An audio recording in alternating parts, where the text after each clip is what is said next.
بسم الله الرحمن الرحيم، والصلاة والسلام على أشرف المرسلين. قضية نادي القرن المسروق تعود من جديد.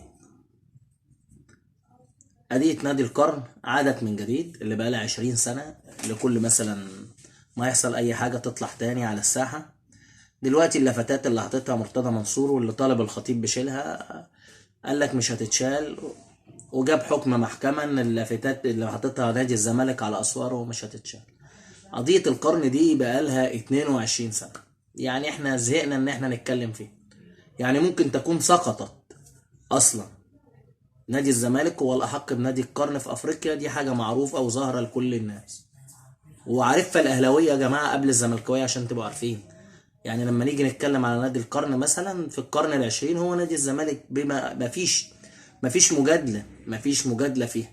نادي الزمالك حقق 9 بطولات افريقية، نادي الاهلي حقق 7 بطولات افريقية، نادي اي سي ميلان ريال مدريد خد بطولة القرن منه، رغم ان اي سي ميلان اكتر بطولات من ريال مدريد، وذلك لان نادي ريال مدريد واخد بطولة ابطال الدوري اللي هي اقوى اكتر من اي سي ميلان.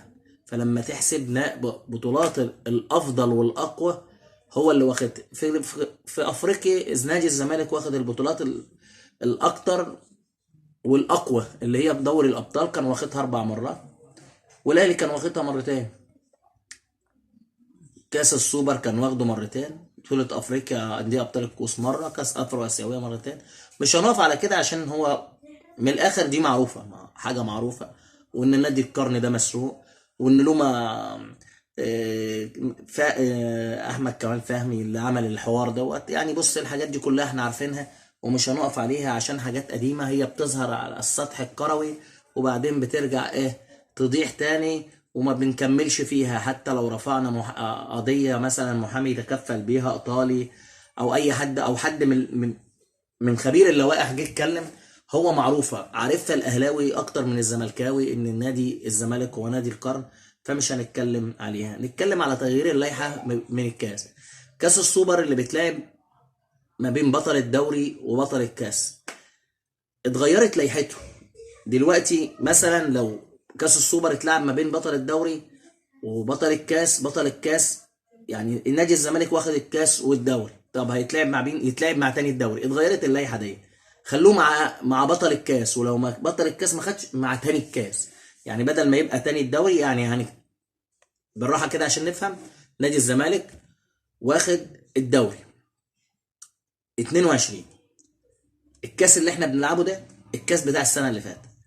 طب الزمالك لو خدوا، المفروض الزمالك يلاعب بيراميدز تاني الدوري، لا هم عملوا حاجه تانية خالص.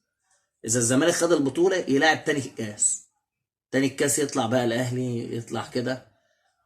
يعني ما غيروا لوائح البطوله عشان لو نادي الاهلي ما خدش الكاس وطلع تاني الكاس مثلا يدخل البطوله، الا بقى اذا فريق تاني خده غير الاهلي والزمالك السنه دي.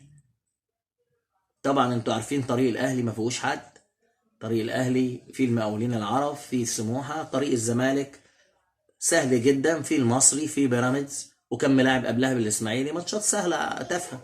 انما النادي الاهلي ماتشاته قويه، كان في المجموعه بتاعته كفر الشيخ ومنتخب السويس والمقاولين، فرق قويه جدا طبعا زي ما انتم شايفين. يعني القرعه لو حطيتها واحد اهلاوي وما عملهاش علنا ومتداري، تبقى الصراحه تبقى هيحط الاهلي في مجموعه اكتر من كده. ولغايه دلوقتي مش عارف ليه الاهلي والزمالك ما بيقعوش مع بعض في دور ال 16 ودور ال 32 زي ما كان بيحصل في الثمانينات والتسعينات.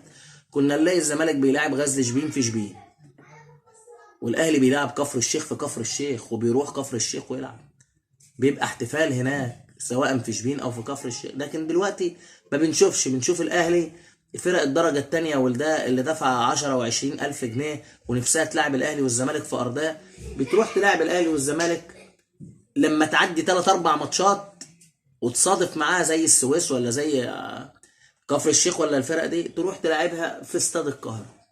ماتش سهل للاهلي والزمالك وما فيش صعوبه، لغايه لما الفرقتين يوصلوا للنهائي او للدور قبل النهائي، ويقعوا مع طلائع الجيش ولا مع سموحه ولا كده ويوصلوا للنهائي. وكل سنه زي اللي قبلها زي اللي قبلها زي اللي قبلها، الا اذا فريق حقق مفاجاه في 15 سنه ولعب هو نهائي الكاس زي طلائع الجيش السنه اللي فاتت.